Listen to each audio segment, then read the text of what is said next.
پوچھ رہے ہیں کہ میت کو بیری کے پتوں سے کیوں نہلایا جاتا ہے؟ کیا یہ فرض ہے، واجب ہے یا محض سنت؟ اور اگر کسی جگہ بیری کے پتے میسر نہ ہوں تو صرف صابون کے ساتھ یا نیم گرم پانی سے غسل دیا جا سکتا ہے؟ رہنمائی کیجیے۔ تو میرے بھائی بات یہ ہے کہ میت کے غسل کے لیے بیری کے پتوں کو جوش دے کر جو پانی تیار کیا جاتا ہے اس پانی سے میت کو غسل دینا یہ سرکار دو عالم صلی اللہ علیہ وآلہ وسلم کے فرمان ذیشان سے ثابت ہے۔ اور یہاں یہ بات واضح رہے، یہ کہنا جی محض سنت ہے، تو محض سنت کا کیا مطلب ہے؟ یہ فرض نہیں ہے، واجب نہیں ہے، سنت ہے، تو سنت کی کوئی اہمیت نہیں ہے۔ بعض لوگوں سے کہا جائے کہ بھئی یہ سنتیں بھی ادا کرو، جی سنت ہی ہے نا، چھوڑ دیتے، داڑھی شریف رکھ لو، جی سنت ہی ہے نا، تو کیا ہوا؟ فقہاء نے لکھا ہے اگر کوئی سنت کو تخفیف کے ساتھ چھوڑتا ہے، اس کی تحقیر کرتا ہے، اس کو ہلکا سمجھتا ہے، یہ سنت ہی ہے نا، سنت ہے تو کیا ہوا، چھوڑ دیتا ہوں۔ یاد رہے اگر کوئی شخص تحقیر کے ساتھ، تخفیف کے ساتھ، حقارت کے ساتھ کسی سنت کا تارک ہے تو وہ کافر ہو جاتا ہے۔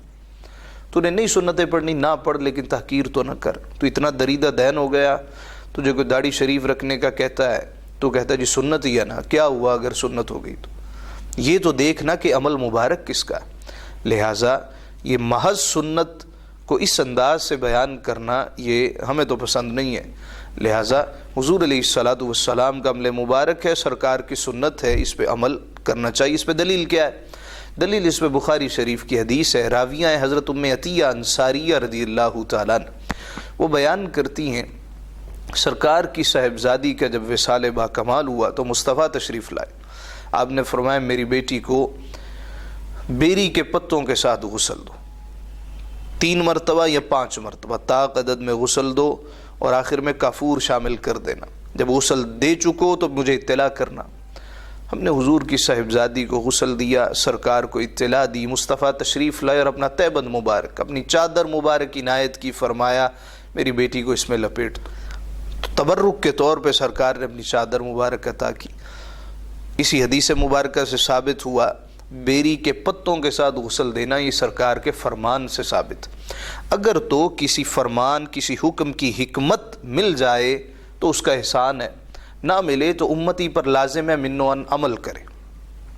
عقل قربان کن بپیش مصطفیٰ، حضور کے سامنے عقل قربان کر دو، لیکن اس کی حکمتیں بھی بیان کی گئیں، سمجھ آ جائے تو بسم اللہ۔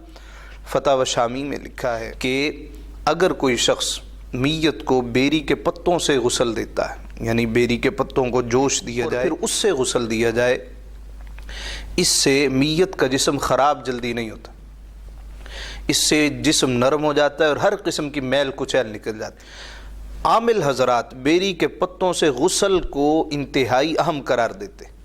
امام بخاری نے باب السحر، جادو کے حوالے سے ایک باب باندھا ہے، اس کے تحت ابن بطال، علامہ ابو الحسن ابن بطال مالکی رحمۃ اللہ تعالی علیہ، بڑے محدث و گزرے ہیں، انہوں نے جادو کا توڑ بیان کیا۔ کہتے ہیں کہ اگر کوئی شخص 5 یا 7 بیری کے پتے لے کے کوٹ لے، 7 پانی رکھ لے، تھوڑا پانی پی لے، بقیہ پانی سے غسل کر لے، بیری کے پتوں کو جوش دے کر وہ پانی سے غسل کر لے، فرمایا کہ ہر قسم کا جادو، آسیب، سایہ وغیرہ اس سے دور ہو جاتا ہے۔ تو اس کی بڑی حکمتیں ہیں، لہٰذا بیری کے پتوں سے غسل دینا یہ سرکار کی سنت ہے، اور اطباء نے اس کے بے شمار فوائد بیان کیے ہیں، فقہاء نے اس کی تصریحات ذکر کی ہیں۔ اور اگر بیری کے پتے میسر نہ ہوں تو صابن سے بھی غسل دیا جا سکتا ہے، نیم گرم پانی سے بھی غسل دیا جا سکتا ہے۔ اصل یہ ہے کہ میت کو صاف ستھرا کر کے، پاک صاف کر کے اللہ کی بارگاہ میں پیش کیا جائے۔